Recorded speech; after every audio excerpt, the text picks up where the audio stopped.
Hello friends, welcome to my channel. এসে গেছি আবার একটি ছোট্ট মিনি ব্লগের সঙ্গে। তো আজকে আমি নিয়ে চলে এসেছি বিকালবেলা একটি ছোট্ট ভিডিও। সেটা হচ্ছে চিলি মাশরুম আমি রান্না করছি। এখানে দেখো, মাশরুমগুলোকে ছোট্ট ছোট্ট করে কেটে তারপরে সেখানে একটুখানি কর্নফ্লাওয়ার, একটু ধনে গুঁড়ো, জিরে গুঁড়ো মাখিয়ে এটার মধ্যে কিছুক্ষণ রেখে দিয়েছিলাম। তো তার আগে আমি বলে দিই যে মাশরুমগুলোকে আমি একটু সিদ্ধ করে নিয়েছিলাম হলুদ দিয়ে, নুন দিয়ে। তারপর এগুলো মশলাপাতি মাখিয়ে এখানে রেখে দিয়েছিলাম। তার সাথে একটু আদা আর একটু রসুনও দিয়েছিলাম। তারপর হালকা করে তেলে ভেজে নিতে হবে। বেশিক্ষণ ভাজলে কিন্তু মাশরুমগুলো মানে কিরম শক্ত শক্ত হয়ে যাবে, খেতে পারবে না। সেই জন্য হালকা করে ভেজে নিতে হবে।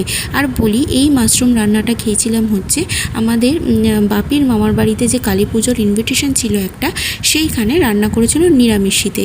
কিন্তু বরবাবু নিরামিষিতে খেতে চায় না একদম কোনো রান্নাই। তো ওকে পেঁয়াজ রসুন দিতেই হবে রান্নাতে, নাহলে নাকি ওর বক্তব্য অনুযায়ী যে রান্নায় টেস্ট হয় না।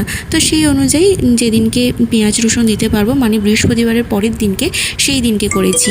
কেন কি বৃহস্পতিবারের দিনকে ভেবেছিলাম করব, তো ওর এই কথা শুনে আর করা হয়নি। ও নিয়ে এসেছে হচ্ছে এই মাশরুমটা, 2 দিন হয়ে গেছে, খাবো খাবো করে রেখে দিয়েছিল। তো এখানে দেখো, মামুনি হচ্ছে শাক ভাজবার জন্য শাকগুলো কেটে রাখছে। মানে সেদিনকে রাত্রিবেলা ভাজা হবে না শাক, পরের দিন সকাল সকাল, আমাদের তো ভোরে রান্না, কারণ সবাই বেরোয়। তো সেই কারণে রাত্রিবেলা সবজিগুলো কেটে রাখলে কি হয়, অনেকটা সুবিধা হয়, যাতে তাড়াতাড়ি রান্নাটা কমপ্লিট করা যায়। তো সেই অনুযায়ী সমস্ত সবজিগুলো মামুনি কেটে রাখছে। আর এখানে আমি দেখো রান্নাটা বসিয়েও দিয়েছি। পেঁয়াজ ক্যাপসিকাম যেরকম ভাজে, তোমরা তো সবাই জানো, chilli chicken, chilli soya, chilli পনির যেরকম রান্না করে, সেরকমভাবেই চিলি মাশরুমটাই রান্না করতে হবে। বেশি কিছু ইনগ্রিডিয়েন্টস তো লাগে না, তোমরা জানোই। এই যে দেখো, আমি কিছু কাঁচা লঙ্কা দিয়ে দিয়েছি। আমি বেশ কিছু কাঁচা লঙ্কা দিয়েছি, কারণ ওরা চায় একটুখানি ঝাল ঝাল খেতে। তো ঝাল ঝাল না হলে নাকি ভালো লাগে না, সেই কারণেই। তারপরে দেখো, এখানে সমস্ত যে সসগুলো থাকে, চিলি সস, তারপরে টমেটো সস, তারপর সোয়া সস, সেগুলো আমি একবারে দিয়ে আর মাশরুমগুলো তার মধ্যে দিয়ে দিয়েছি। একটুখানি শুকনো যারা খেতে চাইছো, ড্রাই যারা খেতে চাও, তারা এই অবস্থাতেই নামিয়ে নেবে। আর যারা ড্রাই না, একটু গ্রেভি চাও, তারা একটু জল দিয়ে দিতে পারো। এই যে দেখো, এরকম হলেও ভালো লাগে, আর এমনি জল দিলেও ভালো লাগে। তো আমি রুটি দিয়ে খাবো রাত্রেবেলা আমরা, তো সেই কারণে একটু জল দেওয়াটা ইম্পর্টেন্ট, নাহলে খেতে পারবো না। সেই কারণে। আর আমার একটু ক্যাপসিকাম খেতে ভীষণ ভালো লাগে, টেস্টটা আমার ভীষণ ভালো লাগে। সেই কারণে ক্যাপসিকামটা আমি একটু বেশি দিই, যাতে আমি খেতে পারি। কারণ মাশরুম আমি খুব একটা যে ভালোবাসি সেটা না। তো তারপরে একটু কর্নফ্লাওয়ার দিয়ে নামিয়ে নিয়েছিলাম। আর তারপরেই এটাতে চোখ গেল, বাবু নিয়ে এসেছিলো হচ্ছে ভুট্টা। তো ভুট্টাগুলো রয়েছিল আজ 1 সপ্তাহ ধরে, খাওয়া আর হচ্ছিল না। তো তারপরে মানে ভুলেই গিয়েছিলাম যে ভুট্টাগুলো নিয়ে এসে দিয়েছিল বাবু খাওয়ার জন্য।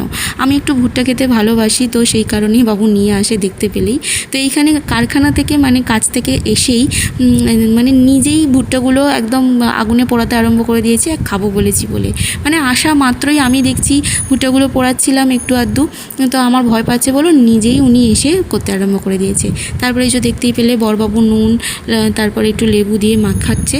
আর এই যে দেখো, ওকে খেতে দিয়েছি, আগে ও খাচ্ছে, আর এখানে মামুনিও খাচ্ছে। আমার তো বেশ ভালোই লাগে। তো আমার তো এমনি এই ভুট্টাগুলো খেতে ভীষণ ভালো লাগে।